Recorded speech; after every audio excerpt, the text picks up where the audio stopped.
ಹಸಿನು America ಮತ್ತು Israel ಜಂಟಿಯಾಗಿ ಇರಾನ್ನ ಮೇಲೆ ಕ್ಷಿಪಣಿ ದಾಳಿಯನ್ನು ನಡೆಸಿ ಇರಾನ್ನ ಸರ್ವೋಚ್ಚ ನಾಯಕ ಆಯತುಲ್ಲಾ ಅಲಿ ಖಮೇನಿ ಅವರನ್ನ ಫೆಬ್ರವರಿ 28, 2026 ಸಾಯಿಸಿದೆ.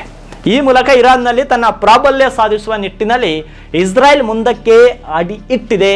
ಅದಾಗೋ ಖಮೇನಿ ಅವರನ್ನ ಇಸ್ರಾಯೇಲ್ ಕೊಂದಿದ್ದು ಹೇಗೆಂಬ ಪ್ರಶ್ನೆ, ಅದಕ್ಕಿರುವ ಉತ್ತರ ಈಗ ನಿಜಕ್ಕೂ ಕುತೂಹಲ.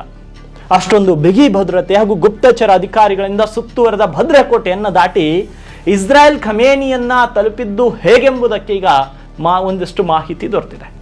ಇರಾನ್ನ ಸರ್ವೋಚ್ಚ ನಾಯಕ ಅಲಿ ಖಮೇನಿ ಮತ್ತು ಇತರ ಉನ್ನತ ಅಧಿಕಾರಿಗಳ ಅಂಗರಕ್ಷಕರ ಬಗ್ಗೆ ನಿಗಾ ಇರಿಸಲು ಇಸ್ರಾಯೇಲ್ ಟೆಹರಾನ್ನ ವ್ಯಾಪಕ ಟ್ರಾಫಿಕ್ ಕ್ಯಾಮ್ರಾದ ಜಾಲದ ಮೇಲೆ ಬಲೆ ಬೀಸಿತ್ತು ಅಂತ ಫೈನಾನ್ಷಿಯಲ್ ಟೈಮ್ಸ್ ವರದಿ ಮಾಡಿದೆ. ಟ್ರಾಫಿಕ್ ಕ್ಯಾಮ್ರಾಗಳ ಮೇಲೆ ಬಹು ವರ್ಷಗಳಿಂದ ನಿಗಾ ಇರಿಸಿದಂತ ಇಸ್ರಾಯೇಲ್ ಅದನ್ನ ಚಲನವಲನಗಳ ಮೇಲೆ ಕಣ್ಣಿಡಲು ಹಾಗೂ ಮಾಹಿತಿಗಳನ್ನ ಕಲೆ ಹಾಕಲು ಬಳಸಿತ್ತು ಅಂತ ಪತ್ತೆಯಾಗಿದೆ. ಅಂದ್ರೆ ಈ ಇರಾನ್ನಲ್ಲಿ ಕ್ಯಾಮ್ರಾಗಳನ್ನ ಆಡಳಿತದ ಒಂದು ಭಾಗವಾಗಿ ಕಾಣಲಾಗುತ್ತೆ ಮತ್ತು ಈ ಕ್ಯಾಮ್ರಾಗಳನ್ನ ಹೆಚ್ಚಾಗಿ ಪ್ರತಿಭಟನಾಕಾರರು ಮತ್ತು ಆಡಳಿತದ ವಿರೋಧಿಗಳನ್ನ ಗುರುತಿಸಲು ಮತ್ತು ಪತ್ತೆ ಹಚ್ಚಲು ಬಳಸಲಾಗುತ್ತೆ. ಅದಾಗೋ ಇಸ್ರಾಯೇಲ್ನ ಈ ಮೋಸಾದ ಈ ಕ್ಯಾಮ್ರಾಗಳನ್ನ ಇರಾನ್ನ ಆಡಳಿತದ ವಿರುದ್ಧ ಒಂದು ಷಡ್ಯಂತ್ರವಾಗಿ ಬಳಸಿಕೊಳ್ಳುವಲ್ಲಿ ಯಶಸ್ವಿ ಆಯಿತು. ಮೂಲಗಳ ಪ್ರಕಾರ ಈ ಕ್ಯಾಮ್ರಾಗಳಿಗೆ ವರ್ಷಗಳ ಹಿಂದೆಯೇ ಪ್ರವೇಶ ಪಡೆದುಕೊಂಡಂತ ಇಸ್ರಾಯೇಲ್ ತನಗೆ ಬೇಕಾದ ರೀತಿಯಲ್ಲಿ ಕ್ಯಾಮ್ರಾಗಳನ್ನ ಇರಿಸಿಕೊಳ್ಳುವ ವ್ಯವಸ್ಥೆಯನ್ನು ಕೂಡ ಮಾಡಿಕೊಂಡಿತ್ತು ಅಂತ ಹೇಳಲಾಗ್ತಾ ಇದೆ. ಆ ಪ್ರಯತ್ನ ಒಂದು ನಿರ್ದಿಷ್ಟ ಕ್ಯಾಮ್ರಾವು ಖಮೇನಿಯ ಭದ್ರತಾ ತಂಡದ ಸದಸ್ಯರು ಮತ್ತು ಕಾರುಗಳನ್ನ ಎಲ್ಲಿ ನಿಲ್ಲಿಸಿದ್ದಾರೆ ಎಂಬುದನ್ನ ತೋರಿಸುವ ರೀತಿಯಲ್ಲಿ ಇರಿಸಿ ಎಲ್ಲಾ ಮಾಹಿತಿಯನ್ನು ಇರಿಸಿಕೊಂಡಿದ್ದಂತ ಇಸ್ರಾಯೇಲ್ ಗುಪ್ತಚರ ಇಲಾಖೆ ಕ್ಯಾಮ್ರಾಗಳ ಮೂಲಕ ಇಸ್ರಾಯೇಲಿ ಗುಪ್ತಚರ ಇಲಾಖೆ ಕಾವಲುಗಾರರ ವಿಳಾಸ, ಕೆಲಸದ ವೇಳಾಪಟ್ಟಿ, ಅವರಿಗೆ ಯಾರನ್ನ ರಕ್ಷಿಸಲು ನಿಯೋಜಿಸಲಾಗಿದೆ ಎಂಬುದರ ಕುರಿತು ಫೈಲ್ಗಳನ್ನು ನಿರ್ಮಿಸಿತು. ಗುಪ್ತಚರ ಇಲಾಖೆ ನಾಯಕ ಪ್ರತಿಯೊಂದು ಚಲನವಲನಗಳ ಮೇಲೆ ಕಣ್ಣಿಟ್ಟಿತ್ತು ಹಾಗೂ ಅಧಿಕಾರಿಗಳ ಬಗ್ಗೆ, ಗುಪ್ತಚರ ಇಲಾಖೆ ಬಗ್ಗೆ ಮಾಹಿತಿಯನ್ನು ಕಲೆ ಹಾಕಿತ್ತು. ಅದಕ್ಕಾಗಿ ಅಷ್ಟು ಸಕ್ಸಸ್ಫುಲಿಯಾಗಿ ಸರ್ವೋಚ್ಚ ನಾಯಕನ ಹತ್ಯೆಯನ್ನು ಮಾಡಲಾಯಿತು. ಇದರ ಜೊತೆಗೆ ಅಂಗರಕ್ಷಕರನ್ನ ತಲುಪಲು ಮತ್ತು ಎಚ್ಚರಿಕೆಗಳನ್ನು ನೀಡಲು ಪ್ರಯತ್ನಿಸುವವರ ಕಾರ್ಯನಿರತ ಸಂಕೇತಗಳನ್ನು ಪಡೆಯುತ್ತಾರೆ ಎಂಬ ಕಾರಣದಿಂದ ಇಸ್ರೇಲ್ ಮತ್ತು ಅಮೆರಿಕ ಖಮೇನಿ ಹತ್ಯೆಗೀಡಾದ ಟೆಹರಾನ್ನ ಪಾಶ್ಚರ್ ಸ್ಟ್ರೀಟ್ನಲ್ಲಿ ಸೆಲ್ಯುಲಾರ್ ಸೇವೆಯನ್ನು ಸಹ ಅಡ್ಡಿಪಡಿಸಿದವು ಅಂತ ವರದಿಯನ್ನು ಸೂಚಿಸಿದೆ. ಇನ್ನು ಹೇಳ್ತಾರೆ, ನಮಗೆ ಜೆರೂಸಲೇಂ ತಿಳಿದಿರುವಂತೆ ನಮಗೆ ಟೆಹರಾನ್ನ ಕೂಡ ತಿಳಿದಿತ್ತು ಅಂತ ಇಸ್ರೇಲ್ನ ಗುಪ್ತಚರ ಅಧಿಕಾರಿಯೊಬ್ಬರು ಹೇಳಿದ್ದಾರೆ. ಇದರಿಂದ ಎಲ್ಲ ಮಾಹಿತಿ ಅವರ ವಶದಲ್ಲಿತ್ತು ಎಂಬುದು ಖಾತ್ರಿಯಾಗುತ್ತೆ. ಇರಾನ್ನ ನಾಯಕತ್ವ ಮತ್ತು ಅವರ ಚಲನವಲನಗಳ ಬಗ್ಗೆ ಸಂಗ್ರಹಿಸುತ್ತಿದ್ದ ಸಾಕಷ್ಟು ಮಾಹಿತಿಗಳನ್ನು ವಿಂಗಡಿಸಲು ಇಸ್ರಾಯೇಲ್ AI ಪರಿಕರಗಳನ್ನು ಮತ್ತು ಅಲ್ಗಾರಿಥಮ್ಗಳನ್ನು ಬಳಸಿದೆ ಅಂತ ತಿಳಿದು ಬಂದಿದೆ. ನಾವು ಯಾವಾಗಲೂ ಕೂಡ ಈ ಟೆಕ್ನಾಲಜಿಯ ವಿಷಯ ಬಂದಾಗ ಇಸ್ರಾಯೇಲ್ ಮಾದರಿ ಅಂತ ಹೇಳ್ತೀವಿ. ಇಸ್ರಾಯೇಲ್ ಯಾವ ರೀತಿ ಟೆಕ್ನಾಲಜಿಯನ್ನು ಯೂಸ್ ಮಾಡುತ್ತಂದ್ರೆ ನೀವು ನಂಬಲಿಕ್ಕೂ ಕೂಡ ಆಗಲ್ಲ, ಆ ಮಟ್ಟಿಗೆ ಇಸ್ರಾಯೇಲ್ ಟೆಕ್ನಾಲಜಿಯನ್ನು ಯೂಸ್ ಮಾಡುತ್ತೆ.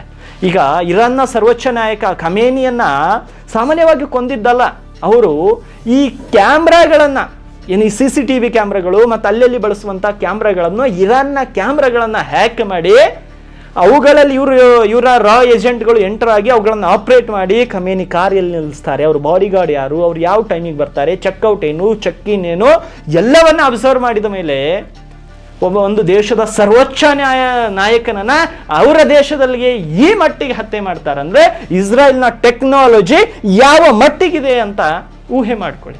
ನಾನು ಅವ್ರ ಪರವಾಗಿ ಹೊಗಳ್ತಾ ಇದ್ದೀನಿ ಅಂತಲ್ಲ, ಆದ್ರೆ ಟೆಕ್ನಾಲಜಿಯನ್ನು ಕೂಡ ಬಳಸ್ಕೊಂಡು ಒಂದು ದೇಶದ ಸರ್ವೋಚ್ಚ ನಾಯಕನ ಹತ್ಯೆ ಮಾಡಬಹುದು ಅನ್ನೋದಕ್ಕೆ ಇಸ್ರಾಯೇಲ್ ಮಾಡಿದಂಥ ಕಾರ್ಯನೇ ಒಂದು ಉದಾಹರಣೆ.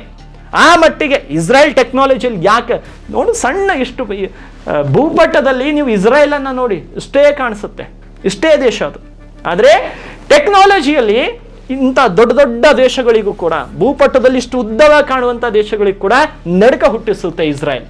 ಯಾಕಂದ್ರೆ ಆ ರೀತಿ ಅಲ್ಲಿರುವಂಥವರು ಟೆಕ್ನಾಲಜಿಯನ್ನು ಅಡಾಪ್ಟ್ ಮಾಡ್ಕೊಂಡಿದ್ದಾರೆ ಮತ್ತು ಆ ದೇಶದಲ್ಲಿ ಆ ಮಟ್ಟಿಗೆ ಟೆಕ್ನಾಲಜಿಯ ಬಗ್ಗೆ ಅರಿವಿದೆ ಮತ್ತು ಸರ್ಕಾರವು ಕೂಡ ಅರಿವು ಮೂಡಿಸುತ್ತೆ. ಆದರೆ ನಮ್ಮ ದೇಶದಲ್ಲಿ ನೋಡಿ, ಅವರಪ್ಪನ್ನ ಕೊಂದ ಅಂತೆ, ಅವರಪ್ಪ ಬಂದು ಇವರಪ್ಪನ್ನ ಕೊಂದ ಅಂತೆ, ಇವರಪ್ಪ ಇನ್ನೊಬ್ಬರ ಅಪ್ಪನ್ನ ಕೊಂದಾನಂತೆ, ಇದನ್ನ ಓದಿಸ್ತಾರೆ ನಮ್ಮ ದೇಶದಲ್ಲಿ.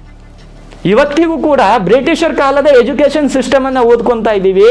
ಇಸ್ರೇಲ್ನಲ್ಲಿ ನೋಡಿ ಟೆಕ್ನಾಲಜಿ ಯಾವ ಮಟ್ಟಿಗಿದೆ ಅಂದ್ರೆ ಬೇರೆ ದೇಶದ, ಇರಾನ್ ದೇಶದ ಒಬ್ಬ ಸರ್ವೋಚ್ಚ ನಾಯಕನನ್ನ ಅವ್ರ ದೇಶದಲ್ಲಿ ಕೂತ್ಕೊಂಡು ಆಪರೇಟ್ ಮಾಡಿ ಅವರ CCTV ಕ್ಯಾಮ್ರಾಗಳನ್ನ ಹ್ಯಾಕ್ ಮಾಡಿ ಅವರ ಚಲನವಲನಗಳನ್ನ ಹ್ಯಾಕ್ ಮಾಡಿ ಆತನನ್ನ ಹತ್ಯೆ ಮಾಡಲಾಯಿತು.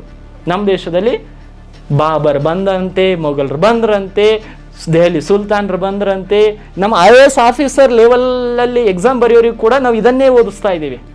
ಮೊಘಲ್ ದೊರೆ ಅಂತೆ, ಅವನು 4ನೇ ಯುದ್ಧ ಮಾಡ್ದಂತೆ, ಇವನು 3ನೇ ಯುದ್ಧ ಮಾಡ್ದಂತೆ, ಇವನ್ ಹೆಂಡತಿ ಜೊತೆ ಅವನ ಹೆಂಡತಿ ಡೇಟಿಂಗ್ ಅಂತೆ, ಇವನ್ ಹೆಂಡತಿ ಜೊತೆ ಅವನು ಚಾಟಿಂಗ್ ಅಂತೆ. ನಮ್ಮ ದೇಶದ ವಿದ್ಯಾರ್ಥಿಗಳಿಗೆ ನಾವು ಇಂತಹ ಪಠ್ಯಕ್ರಮವನ್ನು ಕಲಿಸ್ತಾ ಇದ್ದೀವಿ. ದೇಶದಲ್ಲಿ ಮಾತ್ರ ಎ ಅಲ್ಗೋರಿಥಮ್ ಅನ್ನ ಬಳಸ್ಕೊಂಡು ಅಷ್ಟೊಂದು ದೊಡ್ಡ ಮಟ್ಟಿಗೆ ವಾರ್ ಮಾಡ್ತಾ ಇದ್ದಾರೆ. ನಾವು ವಾರ್ ಮಾಡಿ ಅಂತ ಪ್ರಚೋದನೆ ಕೊಡೋದಲ್ಲ, ಆದ್ರೆ ನಾವು ಕೂಡ AI ನಾವು ಕೂಡ ಟೆಕ್ನಾಲಜಿಯಲ್ಲಿ ಅಷ್ಟು ಫಾಸ್ಟ್ ಆಗಬೇಕು ಅನ್ನೋದು ನಮ್ಮ ಉದ್ದೇಶ. ಅದನ್ನ ಬಿಟ್ಟು ಅವನ ಹೆಂಡತಿ ಜೊತೆ ಇವನು ಡೇಟಿಂಗು, ಇವನು ಚಾಟಿಂಗು, ಇವನಿಗೆ 10 ಹೆಂಡ್ರು, ಅವನ ಹೆಂಡತಿಗೆ ಇವನು ಲವ್ ಮಾಡ್ತಿದ್ದ, ಇದನ್ನು ನಮ್ಮ ಇತಿಹಾಸದಲ್ಲಿ ಸೇರಿಸಲಾಗಿದೆ. ಇಂತಹ ಇತಿಹಾಸವನ್ನು ಓದ್ಕೊಂಡು ನಮ್ಮ ಹತ್ರ ಆಫೀಸರ್ಗಳಾಗ್ತಾರೆ. ಇಂಥವರು ಆಫೀಸರ್ಗಳಾದ್ಮೇಲೆ ಇವ್ರು ಏನ್ ಮಾಡ್ತಾರೆ? ಟೆಕ್ನಾಲಜಿ ಗೊತ್ತಿರಲ್ಲ. ಅರ್ಧದಷ್ಟು ಈ ಭಾರತ ದೇಶದಲ್ಲಿ ಅರ್ಧದಷ್ಟು A ಗ್ರೇಡ್ ಆಫೀಸರ್ಗಳಿಗೆ ಇವತ್ತಿನ AI ಟೆಕ್ನಾಲಜಿ ಗೊತ್ತಿಲ್ಲ, ಇವತ್ತಿನ ಡಿಜಿಟಲ್ ಇಂಡಿಯಾದ ಬಗ್ಗೆ ಅರಿವಿಲ್ಲ. ಅವ್ರಿಗೆ ಅರಿವಿರೋದು ಏನು ಗೊತ್ತಾ? ಅವ್ರು ಓದಿದ್ದೆ ಅದೇ. ನಮ್ಮ ಸಿಲೆಬಸ್ಗಳೇ ಆ ರೀತಿ ಇದೆ, ಏನ್ ಮಾಡೋಕ್ಕಾಗಲ್ಲ. ನಮ್ಮ ಸಿಲೆಬಸ್ ಅಲ್ಲಿ ಏನಿದೆ?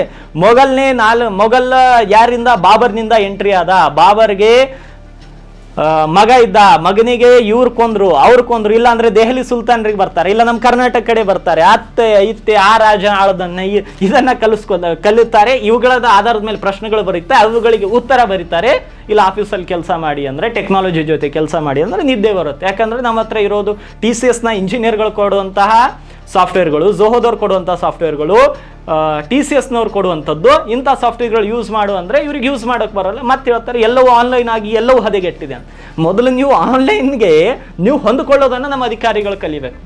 ಇಸ್ರಾಯೇಲ್ ಭೂಪಟದಲ್ಲಿ ಇಷ್ಟೇ ಇರುತ್ತೆ, ಆದರೆ ಇವತ್ತು ನೋಡಿ ಜಗತ್ತಿನ ದೊಡ್ಡ ದೇಶಗಳಿಗೆ ನಡಕೆ ಯಾಕೆ ಹುಟ್ಟಿಸುತ್ತೆ ಅಂದ್ರೆ ಇವತ್ತಿನ ಟ್ರೆಂಡ್ಗೆ ಅವ್ರು ಸೆಟ್ ಆಗಿದ್ದಾರೆ. ನಮ್ಮ ಅಧಿಕಾರಿಗಳು ಇವತ್ತಿನ ಟ್ರೆಂಡಿಗೂ ಸೆಟ್ ಆಗಿಲ್ಲ, ನಮ್ಮ ಎಜುಕೇಶನ್ ಸಿಸ್ಟಮ್ ಕೂಡ ಇವತ್ತಿನ ಟ್ರೆಂಡಿಗೂ ಸೆಟ್ ಆಗಿಲ್ಲ. ನಾವು ಕಾಂಪಿಟೇಟಿವ್ ಎಕ್ಸಾಮ್ ಬರೀಲಿಕ್ಕೆ ಹೋದಾಗ AI ಬಗ್ಗೆ ಪ್ರಶ್ನೆಗಳು ಬೆರಳೆಣಿಕೆಯಷ್ಟು ಮಾತ್ರ ಬರುತ್ತೆ. ಆದರೆ ಆ ದೊರೆ, ಈ ದೊರೆ, ಆ ರಾಜ್ಯ, ಈ ರಾಜ್ಯ, ಈ ಯುದ್ಧ, ಆ ಯುದ್ಧ, ಆ ಒಪ್ಪಂದ, ಈ ಒಪ್ಪಂದ, 100 ವರ್ಷದ ಹಳೆಯ ಒಪ್ಪಂದಗಳು, ಅವರು ಬರಿಗಾಲಲ್ಲಿ ಪಾದಯಾತ್ರೆ ಮಾಡಿದ್ರಂತೆ, ಅವ್ರ ಹಿಂದೆ ಇಷ್ಟು ಸಾವಿರಾರು ಜನ ಹೋಗಿದ್ರಂತೆ. ಈ ರೀತಿ ಸಿಲೆಬಸ್ಗಳನ್ನು ಓದಿ ನಮ್ಮ ದೇಶದಲ್ಲಿ ಅಧಿಕಾರಿಗಳು ನೌಕರಿ ಹಿಡಿತಾರೆ. ಟೆಕ್ನಾಲಜಿಯಲ್ಲಿ ಹೆಂಗ್ರಿ ಮುಂದೆ ಹೋಗುತ್ತೆ ನಮ್ಮ ದೇಶ? ಟೀಚರ್ಸ್ಗಳಿಗೂ ಅದೇ ಸಿಲೆಬಸ್ಸು, IAS ಆಫೀಸರ್ಗಳಿಗೂ ಅದೇ ಸಿಲೆಬಸ್. ಈಗಲಾದರೂ ದೇಶದ ಎಜುಕೇಷನ್ ಸಿಸ್ಟಮಲ್ಲಿ ಒಂದಿಷ್ಟು ಬದಲಾವಣೆ, ನರೇಂದ್ರ ಮೋದಿ ಸರ್ಕಾರದಲ್ಲಿ ಬದಲಾವಣೆ ಆಗ್ತಾ ಇದೆ. ಆದರೆ ಅದು ರ್ಯಾಪಿಡ್ಲಿ ಇನ್ನೂ ಬದಲಾವಣೆ ಆಗಬೇಕು. ಇಸ್ರೇಲ್ ಮಾದರಿಯಲ್ಲಿ ಆಗಬೇಕು.